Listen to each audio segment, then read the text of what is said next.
Shalom, ya ahu. Perkenalkan, saya namanya Charlene Gule. Saya mahasiswa dari Sekolah Tinggi Teologi Anugerah Misi Nias Barat dengan nomor induk mahasiswa 08022302. Saya program studi pendidikan agama Kristen. Pada kesempatan ini saya semester 5 dan saat ini saya akan menjelaskan satu topik baru, yaitu angelologi.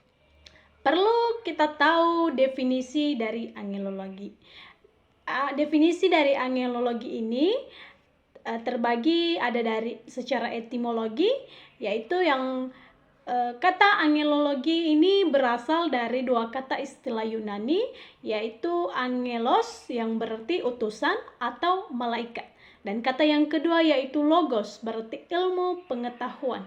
Dua kata tersebut digabung menjadi satu pengertian, yaitu ilmu pengetahuan yang mempelajari tentang malaikat. Jadi angelologi secara etimologi yaitu ilmu yang mempelajari tentang malaikat. Pengertian atau definisi angelologi yang kedua diambil dari istilah dalam Alkitab baik Perjanjian Lama dan Perjanjian Baru. Yang pertama, di dalam Perjanjian Lama, kata malaikat dalam bahasa Ibrani yaitu malak ditemukan 103 kali dalam Perjanjian Lama, yang berarti utusan ditunjukkan kepada manusia. Bisa kita lihat dalam 1 Raja-Raja pasal 19 ayat 12, atau utusan ilahi. Arti dasar dari kata itu ialah ia diutus. Sebagai utusan ilahi, malaikat adalah keberadaan surgawi yang ditugaskan oleh Allah untuk melaksanakan perintah-perintah tertentu. Selanjutnya adalah di dalam Perjanjian Baru. Dalam Perjanjian Baru, kata malaikat berasal dari bahasa Yunani yaitu angelos. Kata ini muncul 175 kali, namun kata ini ditunjukkan untuk manusia sebanyak 6 kali. Kata angelos sama dengan malak yang juga berarti utusan, yang berbicara dan bertindak atas orang yang mengutus dia. Selanjutnya adalah materi kedua atau bagian B, yaitu keberadaan malaikat. Keberadaan malaikat secara seragam disajikan di kitab suci. 34 kitab di Alkitab memberikan referensi pada malaikat. 17 dalam Perjanjian Lama dan 17 kitab juga dalam Perjanjian Baru. Kepentingan kepercayaan kepada malaikat adalah sehubungan dengan relasi malaikat dengan Kristus. Kristus telah dilayani oleh para malaikat setelah melewati percobaan.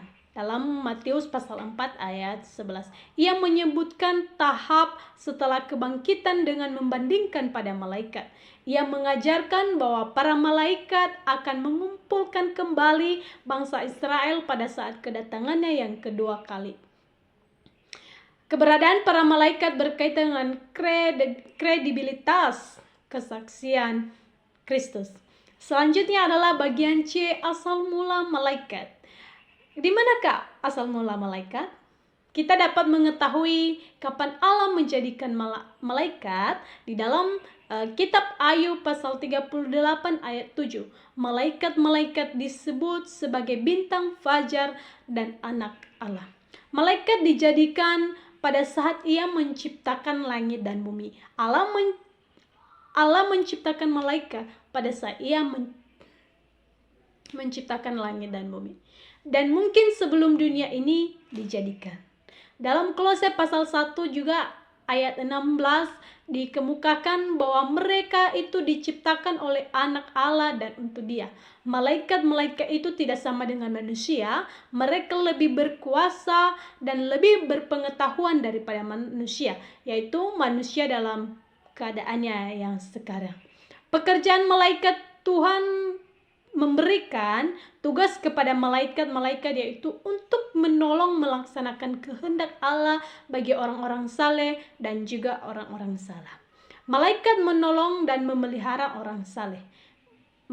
Dalam 1 Raja-Raja pasalnya yang ke-19 ayat 5, malaikat juga bertugas menjaga anak-anak. Dalam Matius pasal 18 ayat 10, malaikat juga membawa hamba-hamba Allah ke surga. Malaikat juga melaksanakan hukum Allah kepada orang-orang jahat. Malaikat juga akan menghimpun semua umat pilihan Allah. Seterusnya adalah natur dan atribut malaikat. Ada beberapa natur dan atribut malaikat, yaitu yang pertama, malaikat adalah keberadaan yang bersifat roh. Artinya malaikat itu tidak kawin dan malaikat tidak dapat mati.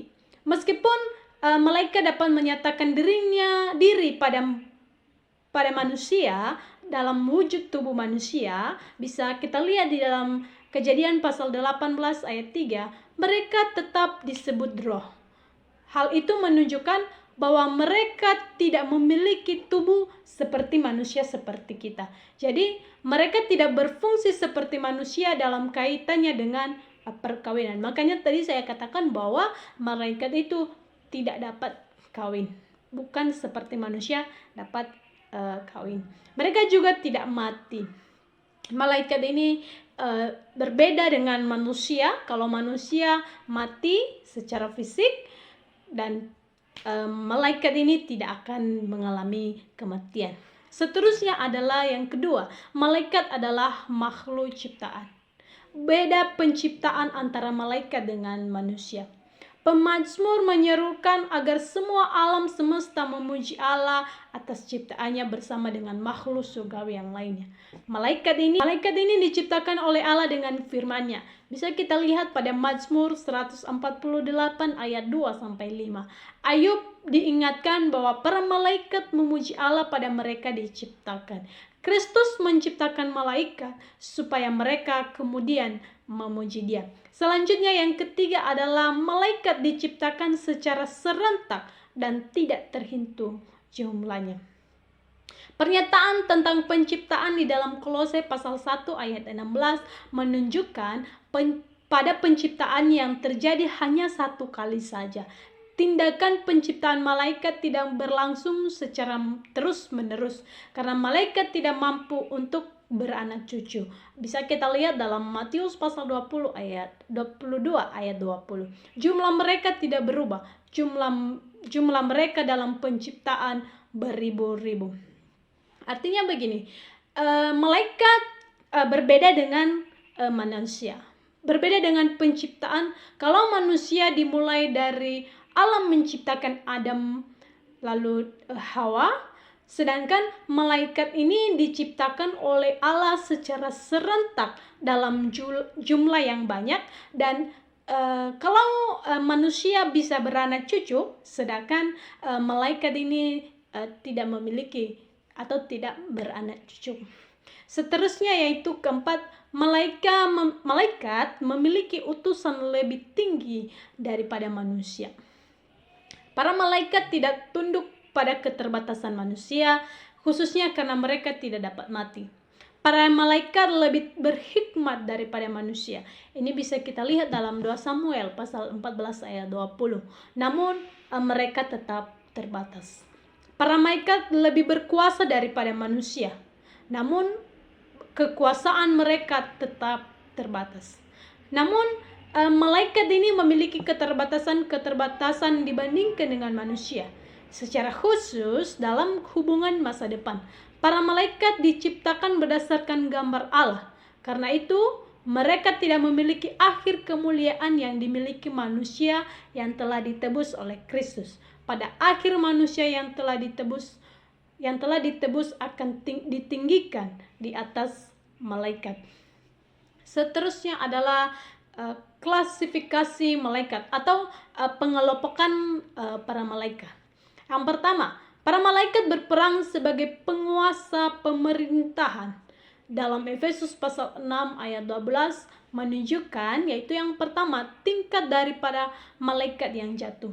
Kedua, pemerintah adalah mereka yang berada di tingkatan pertama atau tinggi. Ketiga, penguasa adalah mereka diberi otoritas. Dan keempat, penghulu dunia gelap, mengekspresikan kuasa atau otoritas yang mereka terapkan atas dunia ini. Dalam Daniel pasal 10 ayat 13 menunjukkan bahwa pangeran dari kerajaan Persia yang melawan Mikhail ini bukan Raja Persia, melainkan malaikat yang jatuh di bawah kuasa setan. Ia adalah iblis dari tingkat yang tinggi, ditugaskan oleh kepada iblis setan kepada Persia sebagai wilayah khusus untuk aktivitasnya. Bisa kita lihat di dalam Wahyu pasal 12 ayat 7. Yang kedua adalah malaikat yang memiliki tingkatan yang tertinggi. Mikhail disebut sebagai penghulung malaikat, dan kemudian ia satu-satunya ada dalam tingkat ini. Misi penghulung malaikat adalah sebagai pelindung Israel, disebut Mikhail pemimpinmu. Malaikat yang adalah individu yang pertama yaitu Mikhail. Berarti siapakah Mikhail ini? Artinya siapa yang seperti Allah. Dalam kitab suci diklasifikasikan secara khusus sebagai penghulu malaikat. Mikhail adalah pembela Israel yang berperang atas nama Israel melawan setan dan pengikutnya di zaman tribulasi. Mikhail juga berselisih dengan setan tentang tubuh Musa. Tetapi Mikhail tidak menghakimi, ia menyerahkan hal itu kepada Allah. Yang kedua adalah tingkat-tingkat malaikat. Yang kedua adalah Gabriel. Gabriel yang artinya manusia Allah atau Allah adalah kuat.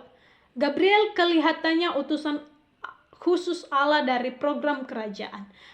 Gabriel menjelaskan peristiwa dari 70 minggu untuk Israel. Gabriel mengatakan pada Maria bahwa seorang akan lahir melalui dia dan menjadikan besar dan memerintah di atas daun. Gabriel menjelaskan pada Daniel tentang penerus dari kerajaan-kerajaan Persia dan Yunani. Demikian pada akhir kematian Alexander Agung, Gabriel juga mewartakan kelahiran dari Yohanes Pembaptis pada Zakharia. Yang ketiga adalah tingkat-tingkat malaikat, yaitu Lucifer. Itu yang artinya bersinar atau bintang fajar. Ia adalah makhluk ciptaan Allah yang paling bijaksana dan indah, yang pada awalnya ditempatkan pada posisi berkuasa atas serafi yang mengelilingi takhta Allah. Seterusnya adalah ketiga, malaikat yang melayani Allah. Ada beberapa nama-nama malaikat yang melayani Allah, yaitu yang pertama adalah kerub. Adalah urutan atau kelas tertinggi yang diciptakan dengan kuasa dan keindahan yang tidak dapat dikatakan. Tujuan dari aktivitas mereka dapat diringkas dengan secara ini. Mereka pewarta dan pelindung dari kemuliaan hadir Allah, kedaulatannya dan kekuasaannya. Mereka berdiri menjaga pintu gerbang di Taman Eden untuk mencegah orang-orang berdosa memasukinya. Gambaran dari emas yang melingkupi tutup pendambaian dan tabut di tempat yang maha kudus. Yang kedua adalah serafi, yang berarti yang dibakar, digambarkan mengelilingi takhta Allah. Bisa kita lihat dalam Yesaya pasal 6 ayat 2. Setiap mereka dijelaskan memiliki enam sayap, tiga serangkai seruan mereka, suci, suci, suci. Berarti mengakui Allah sebagai sangat sempurna dalam kekudusannya. Karena itu mereka memuji dan menyuarakan kesempurnaan kekudusan Allah. Serafi juga mengekspresikan kekudusan Allah, di mana mereka memproklamasikan bahwa manusia harus disucikan dari dosa moral sebelum ia dapat berdiri di hadapan Allah dan melayani Allah. Selanjutnya adalah pelayanan malaikat. Melayani Allah yaitu menolong melaksanakan kehendak Allah bagi orang-orang saleh dan juga orang jahat. Taurat diberikan dengan perantaran manusia. Kerub mempunyai pelayanan kepada Allah dalam hal mempertahankan kekudusan Allah. Serafi memiliki pelayanan Allah dalam mengelilingi takhta Allah, di mana mereka melayani kekudusan Allah. Ada yang pertama adalah pelayanan malaikat, yaitu malaikat melayani Yesus.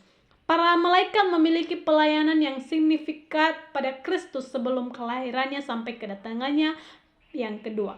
Fakta bahwa para malaikat memiliki pelayanan yang penting pada Kristus juga menekankan kelahirannya. Sebagai makhluk Allah, sebagai makhluk malaikat mengelilingi takhta Bapa, demikian pula malaikat melayani Allah.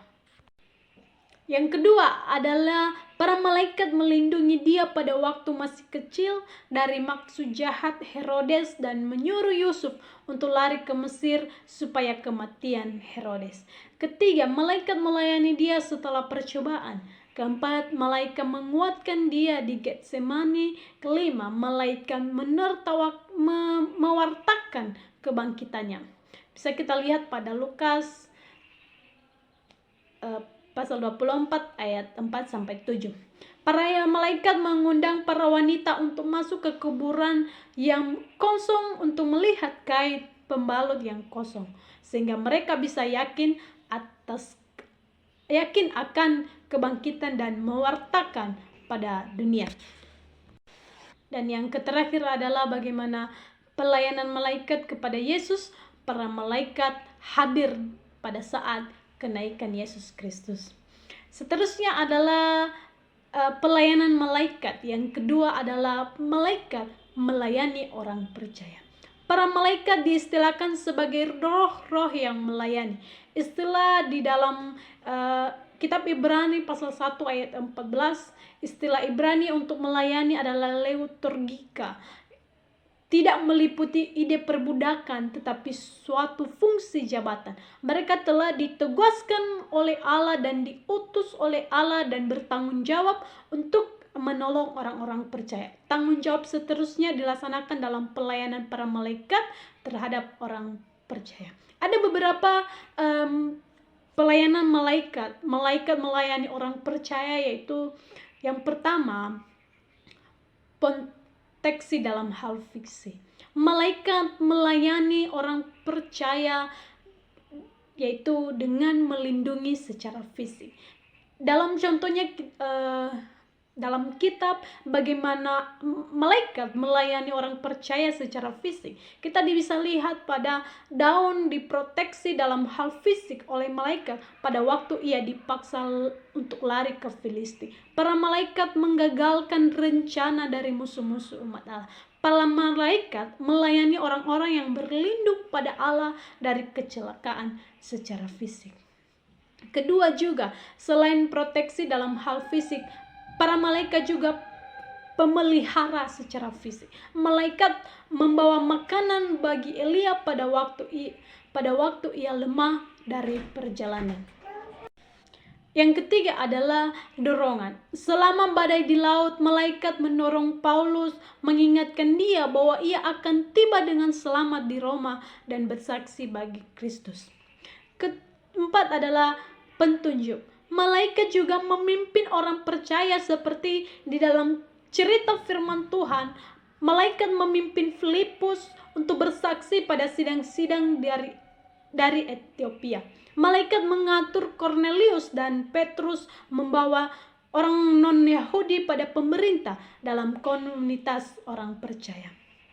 Seterusnya yang kelima adalah menolong dalam jawaban doa. Kelihatan ada relasi antara doa untuk pembebasan Petrus dari penjara dengan membebaskannya oleh malaikat. Dengan demikian pula doa Daniel dijelaskan oleh malaikat. Yang terakhir adalah membawa orang percaya pulang. Dalam Lukas pasal 16 ayat 22 menjelaskan bahwa kematian Lazarus dan para malaikat membawa dia ke pangkuan Abraham. Ini mungkin cara Allah yang menyebabkan semua orang kudus yang mati keluar dari tubuhnya pulang ke rumah Tuhan bersamanya. Jadi ada berbagai macam pelayanan malaikat bagi orang percaya.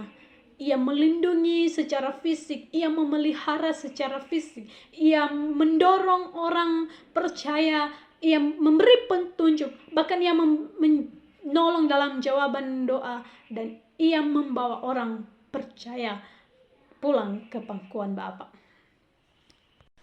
Seterusnya yaitu yang terakhir, relasi malaikat dengan orang percaya.